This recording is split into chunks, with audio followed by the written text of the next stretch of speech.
Hello friends, 11th standard में आप पहली बार यूनिट 3 यानी कि जो मैं चैप्टर लेने जा रहा हूँ वो बहुत इंपॉर्टेंट चैप्टर है, classification of elements and periodicity in properties.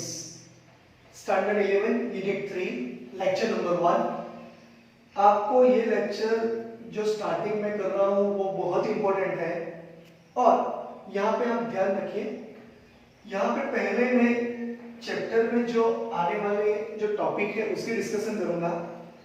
हम ज्यादा डिस्कस नहीं करेंगे क्योंकि स्टार्टिंग में आप जो भी है वो पढ़ चुके हो, आगे साइंटिस्ट के जो कंट्रीब्यूशन है वगैरह, और आपको ये याद रखना पड़ेगा कि यहाँ पे ये चैप्टर क्यों इंपॉर्टेंट है। तो यहाँ पे आपको पहले चैप्टर का जो नेम है उससे मैं पहले आपको इंट्रोड्यूस करूंगा। क्लासिफिकेशन ऑफ एलिमेंट्स यानी कि कितने सारे एलिमेंट्स आप जानते हो, लोअर स्टैंडर्ड में आप पढ़ चुके हो, बहुत सारे एलिमेंट्स यहाँ पे इंट्रोड्यूस हो गए हैं और वो हम बाद में भी डिस्कस कर सकते हैं। लेकिन उस एलिमेंट्स को हम कैसे बाइफरकेट करें, तो वहां पे हमने एक पीरियोडिक टेबल का जो कंस्ट्रक्शन किया वो हम स्टडी करेंगे। लेकिन हम सीधे पॉइंट पे जाएंगे क्योंकि यहाँ पे अगर डिस्कशन करेंगे तो बहुत वाइड डिस्कशन हो जाएगा। लेकिन यहाँ पे आपको क्या लर्न करना है वो हम पहले देख लेते हैं। टेक्स्ट बुक के हिसाब से एनसीईआरटी टेक्स्ट बुक में जो लिखा है वही सेंटेंस आएंगे, लेकिन वो सेंटेंस क्यों लिखे हैं अगर आपको पता चल गया तो बहुत ही अच्छी तरीके से आप ये पढ़ पाओगे। तो यहाँ पे पहला सेंटेंस यहाँ पे जो लिखा है वो the historical development of the periodic table as it stands today and the modern periodic law. यानी कि इसका मतलब क्या होता है, हिस्टोरिकल डेवलपमेंट का मतलब क्या होता है, जो हिस्ट्री में जो डेवलपमेंट हुआ वो पीरियोडिक टेबल, कितने साइंटिस्ट उस पर वर्क कर रहे थे उस वक्त, यानी कि जब एंशिएंट टाइम में, यानी कि जब हम सोचे कि 1800 1800 में हमें पता है कि वहां पे कोई ऐसी फैसिलिटीज नहीं थी, तब साइंटिस्ट ने बहुत सारे एलिमेंट्स को खोज निकाला। तो वहां पे आपको क्या ध्यान रखना है, जो मॉडर्न पीरियड टेबल है वो आज के दिन, और जो stands today and the modern periodic law, जो लॉ है वो आपको पढ़ने पड़ेंगे, आपको ये याद रखना है यहाँ पे। तो पहले हम जो साइंटिस्ट के कंट्रीब्यूशन है उस पे जाएंगे और उससे पहले हम वो बात भी कर देंगे कि वहां पे why we do need to classify elements, पहला टॉपिक ये आएगा। उसके बाद में हम जिस साइंटिस्ट ने इस पीरियोडिक टेबल में वर्क किया है, यानी कि बनाने में, जो प्रिपेयर करने में वर्क किया है, वो क्यों और कैसे किया है वो हम स्टडी करेंगे।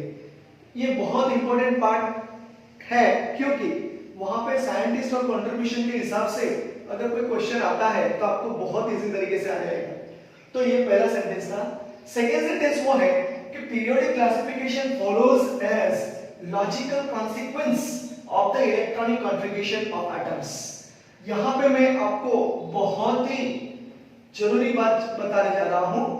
क्यों? वहां पे लॉजिकल कॉन्सिक्वेंस का मतलब क्या है, जो भी एलिमेंट है उस एलिमेंट की अगर प्रॉपर्टी सेम है तो उस एलिमेंट को हम क्लासिफाई बहुत ही अच्छी तरह कर पाएंगे। कैसे? तो उसकी chemical properties, physical properties, state of matters, वो कौन से स्टेट में है, लिक्विड, सॉलिड, गैसेस, ओके। उसके बाद में हम वो भी देख पाएंगे वो कौन से नेचर के हैं, एसिडिक, बेसिक, न्यूट्रल, अक्वाटरिक। तो ये लॉजिकल कॉन्सिक्वेंस के हिसाब से पीरियोडिक क्लासिफिकेशन किया गया है। तो उसमें इलेक्ट्रॉनिक कॉन्फ़िगरेशन भी बहुत इंपॉर्टेंट पार्ट है।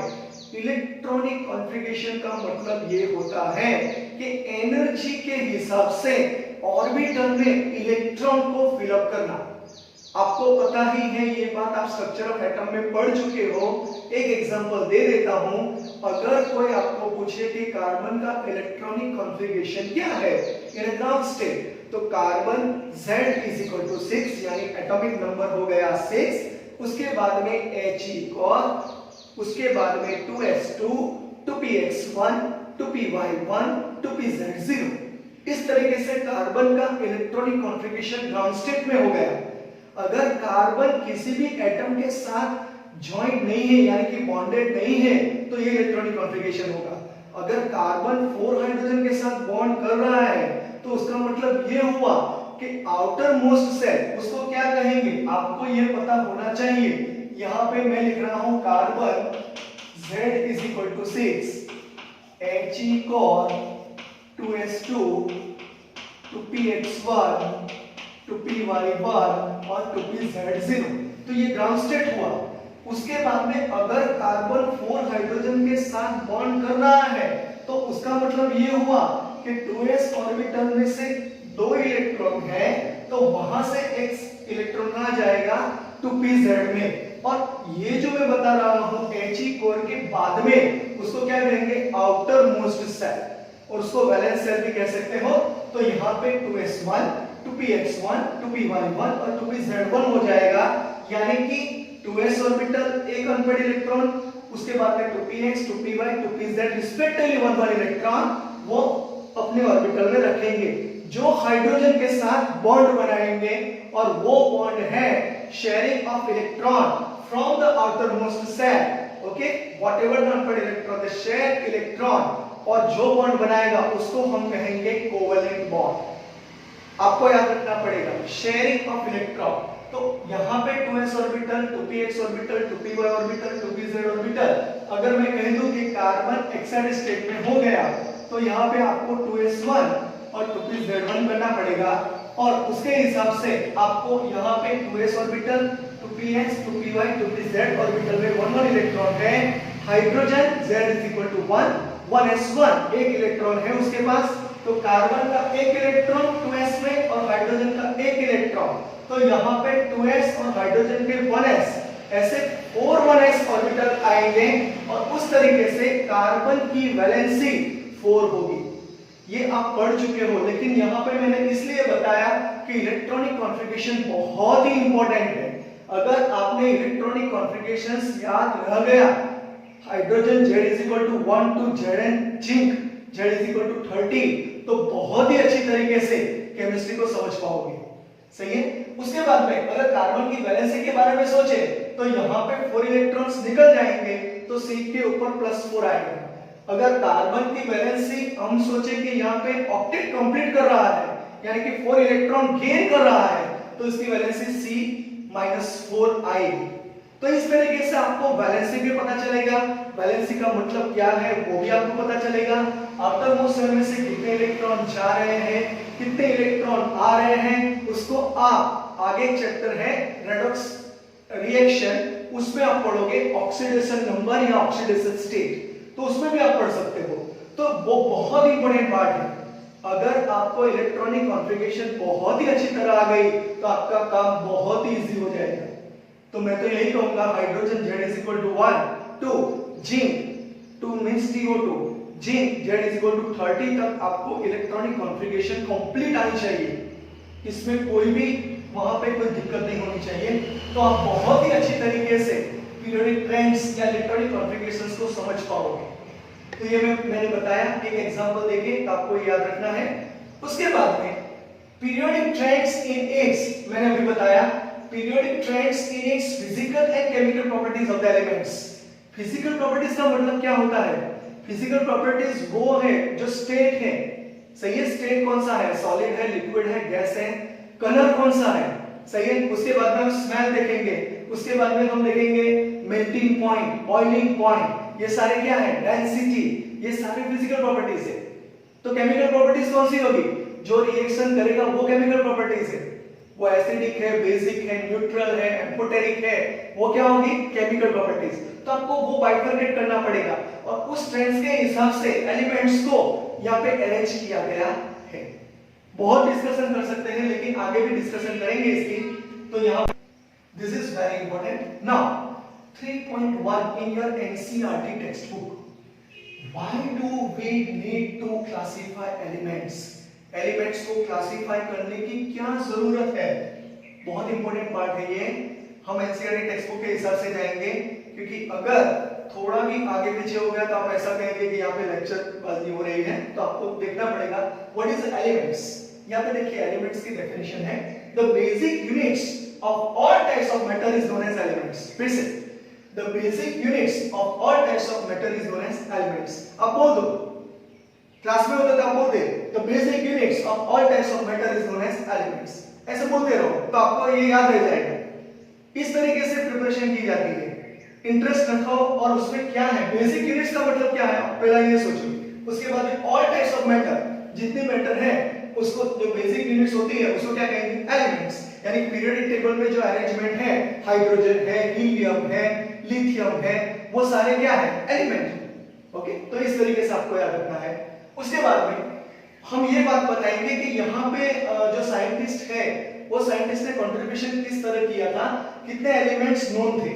तो 1800 इयर्स में यानी कि 1800 जब सेंचुरी यानी कि इयर्स में 31 एलिमेंट्स नोन थे।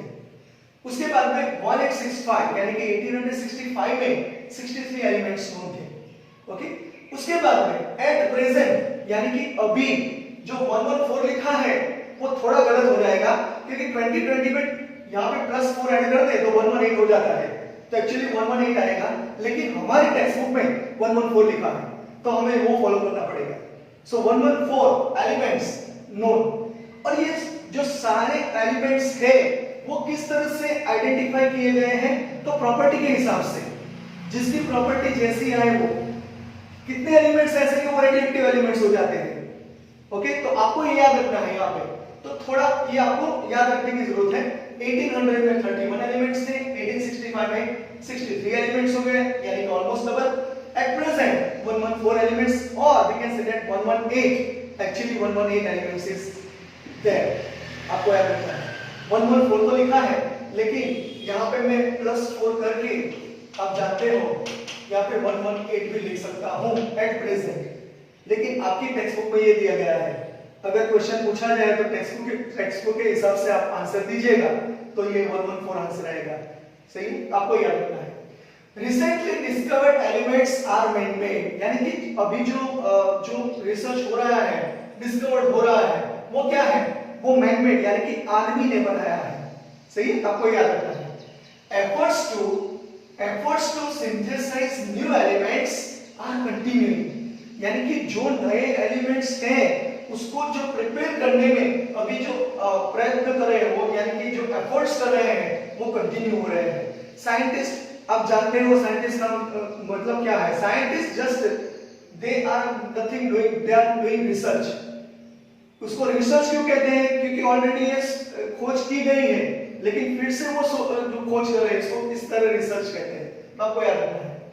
It is very difficult to study individually and chemistry of all these elements and the innumerable compounds individually।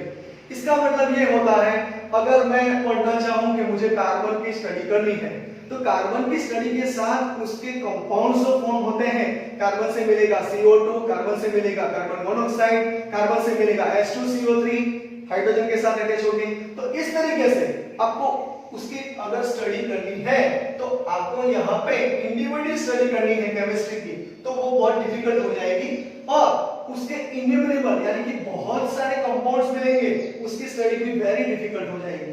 उसको आपको समझने के लिए एक ऐसे क्लासिफिकेशन की जरूरत पड़ेगी कि जिसकी प्रॉपर्टी जैसी आए उस ग्रुप में आपको अरेंज करना पड़ेगा। ये मॉडर्न पीरियड टेबल में ये कॉन्सेप्ट है, वो हम आगे पढ़ेंगे, लेकिन ये बहुत इंपॉर्टेंट पार्ट है।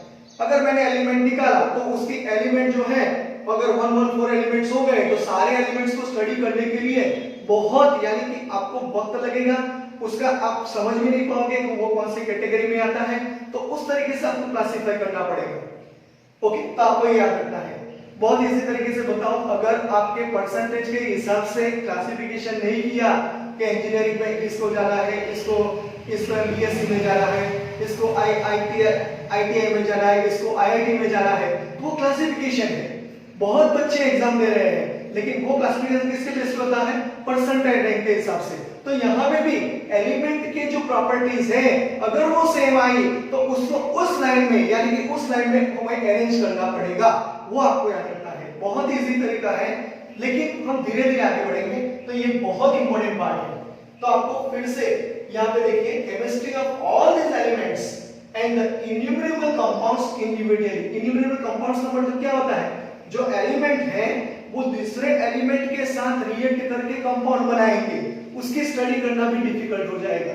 तो तो वो सॉल्व करने के लिए क्या किया, to solve this problem scientist searched okay for a systematic way, एक सिस्टमैटिक वे बनाया to organise their knowledge by classify the elements. उसको क्लासिफाई कर दिया और उसका जो एलिमेंट्स है उसको क्लासिफाई करके मॉडिफाई भी कर दिया। आगे एक सेंटेंस लिखा है, उसका मतलब ये है कि वहां पे अगर न्यूली एलिमेंट्स आ गया तो उसकी प्रॉपर्टी भी कैसी है, उस तरीके से उस ग्रुप में यानी कि उस क्लासिफिकेशन के जो ग्रुप है उसमें उसको रख के आप उसको एक्सप्लेन कर पाओगे। तो ये हो गया why do we need to classify elements, elements को क्यों क्लासिफाई कर रहे हैं, तो आपको ये याद रखना है। तो यहाँ पे classification of elements and periodicity in properties में बहुत सारी आपको स्टडी करनी है। पहले तो मैं ये बता देता हूँ, यहाँ पे जो टेक्स्ट बुक में जो लिखा गया है एनसीईआरटी टेक्स्ट बुक में, वो बहुत इंपॉर्टेंट पार्ट जो है वो भी बता देता हूँ। पहली जो बात है वहां पे आएगी साइंटिस्ट के कंट्रीब्यूशन। सेकंड थिंग, जो क्यों गलत हुए और क्यों उसमें क्या उन्होंने इंप्रूवमेंट किया और उसको कैसे वो इंप्रूवमेंट का इंस्पिरेशन मिला, वो भी बहुत इंपॉर्टेंट पार्ट है। आपको भी ये लर्न करना पड़ेगा। अगर कोई आपको कहता है कि नहीं इस तरीके से नहीं इस तरीके से पढ़ो, तो आपको वो अगर याद रह गया और आपके परसेंटेज आ गए तो आपका काम तो बन ही गया। तो इसी तरीके से साइंटिस्ट ने भी आगे के जो साइंटिस्ट ने जो खोज निकाली थी उसका यूज करके आगे गए और वहां पे जो गलती थी उसको उन्होंने इंप्रूवमेंट किया और इंप्रूवमेंट करके जो हमें रिजल्ट मिला वो आज देखने को मिलता है। तो इस तरीके से आपको पहले साइंटिस्ट की कंट्रीब्यूशन, उसके बाद में आईयूपीएसी नेम्स, उसके जो नेम्स है वो डिफरेंट नेम्स है, उसके रूल्स है वो आपको स्टडी करने हैं। उसके बाद में ट्रेड्स इन पीरियोडिक टेबल यानी कि जो फैक्टर्स है वो आपको स्टडी करने पड़ेंगे। मैं एक बार ये बता देता हूं क्योंकि ये बहुत इंपॉर्टेंट पार्ट है। अगर आप स्टैंडर्ड 12 में बहुत ही अच्छे मार्क्स लाने चाहते हो तो इस टॉपिक को बार-बार पढ़ो, मैं ये कहता हूं। तो कौन सा टॉपिक है वो, तो मैं कहूंगा पहले एटॉमिक रेडियस, उसके बाद में आएगा आयनिक रेडियस, उसके बाद में आएगा आयनेशन एंथैल्पी, उसके बाद में आएगा इलेक्ट्रॉन गेन एंथैल्पी, उसके बाद में आएगा इलेक्ट्रॉन नेगेटिविटी और उसके बाद में periodic trends according to that which one is a metal, which one is a non-metal, which one is a semi-metals classification is very important। किस ट्रेंड्स में ग्रुप में जाते हो तो क्या होता है, यानी पीरियड में जाते हो तो क्या होता है, ग्रुप और पीरियड का मतलब क्या है वो हम स्टडी करेंगे। लेकिन मैं जो बताने जा रहा हूँ ये अभी मैंने बताया वो फैक्टर्स बहुत ही इंपॉर्टेंट है, आपको याद रखना है। क्यों वाटर लिक्विड है, क्यों H2S गैसियस फॉर्म में है, तो वो रीजन आपको स्टैंडर्ड 12 में जानने को मिलेंगे। लेकिन मैं अभी बता देता हूं कि H2 में ऑक्सीजन है और H2S में सल्फर है। जो H2O है ऑक्सीजन, वो दूसरे H2O के ऑक्सीजन के साथ जो हाइड्रोजन जॉइंट है उसके साथ क्या बनाएगा, हाइड्रोजन बॉन्ड बनाएगा। तो हाइड्रोजन बॉन्ड के हिसाब से वो कौन से स्टेट में है, लिक्विड स्टेट में। H2S में ऐसी कोई फैसिलिटी नहीं है। H2S में सल्फर और हाइड्रोजन की इलेक्ट्रोनेगेटिव डिफरेंस कम है और H2O में हाइड्रोजन और ऑक्सीजन दोनों में इलेक्ट्रॉनिक जो नेगेटिविटी डिफरेंस है वो ज्यादा है, ऑक्सीजन की ज्यादा है, हाइड्रोजन की कम है। यानी कि हाइड्रोजन पर इलेक्ट्रोपॉजिटिव चार्ज पॉजिटिव आएगा और वहां पे ऑक्सीजन पे नेगेटिव आएगा। इस तरीके से आप एक्सप्लेन कर पाओगे कि वहां पे हाइड्रोजन बॉन्ड फॉर्म हो रहा है, वहां पे हाइड्रोजन बॉन्ड फॉर्म नहीं हो रहा। ये क्वेश्चन मार्च 2020 में पूछा गया था, आपको इतना ही लिखना था, दूसरा कुछ भी नहीं। और H2S में ऐसी कोई फैसिलिटी न होने के हिसाब से उसके इंटरमोलिकुलर डिस्टेंस वो ज्यादा होंगे तो वो गैसेस फॉर्म में है, वहां पे कम है इसलिए वो कौन से स्टेट में है, लिक्विड स्टेट में। तो आपको इस तरीके से बहुत सारे क्वेश्चंस यहाँ पे मिलेंगे तो वो आपको स्टडी करने हैं। तो मैं इतना बता देता हूँ, साइंटिस्ट और कंट्रीब्यूशन वो तो आप पढ़िए ही, उसके बाद में जो आईयूपीएसी नोमेनक्लेचर है वो पढ़िए, उसके बाद में मेटालिक कैरेक्टर्स कौन से हैं, उसके बाद में S block element, P block element, D block element, F block elements और उसके बाद में पीरियोडिक ट्रेंड्स आता है। लेकिन पीरियोडिक ट्रेंड्स बहुत ही इंपॉर्टेंट है, सारे इलेक्ट्रॉनिक कॉन्फ़िगरेशंस आपको याद रखने पड़ेंगे। मैं तो इतना कहूंगा 11th स्टैंडर्ड तक आपको 1 to 30 एटॉमिक नंबर के इलेक्ट्रॉनिक कॉन्फ़िगरेशंस कंप्लीट आने चाहिए। ओके, तो इस तरीके से हमने लेक्चर 1 यहाँ पे कंप्लीट कर लिया। ये लेक्चर 1 ही रखते हैं, उसके बाद में लेक्चर 2 में आगे डिस्कशन करेंगे साइंटिस्ट और उसके कंट्रीब्यूशन के बारे में। वो क्या उन्होंने किया, कौन सी गलती की, क्यों वो गलत हुए, कौन से इंप्रूवमेंट की जरूरत थी, वो आपको देखना पड़ेगा।